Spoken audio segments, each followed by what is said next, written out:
అందరికీ praise lord. ప్రియ దేవుని పిల్లలారా, దేవుని సంగమ, అనేకులు నీతిమంతులమై ప్రార్థన చేస్తాం, అనీతిమంతులను కూడా దేవునికి ప్రార్థన చేస్తాం. కానీ ఆయన ఎవరి ప్రార్థన వింటాడనేది కూడా మనకి క్లియర్గా రాశాడు బైబిల్లో. అందరి ప్రార్థన వింటాడు ఆయన.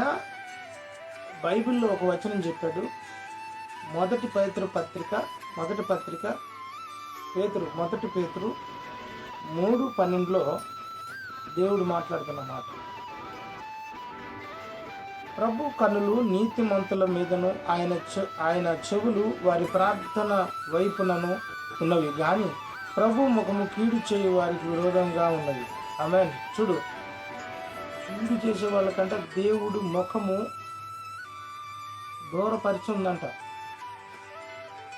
రాయబడి ఉన్నది. కీడు చేయు వారికి విరోధంగా ఉన్నదంట ఆయన ముఖము. ప్రభు ముఖము కీడు చేయు వారికి విరోధంగా ఉన్నది.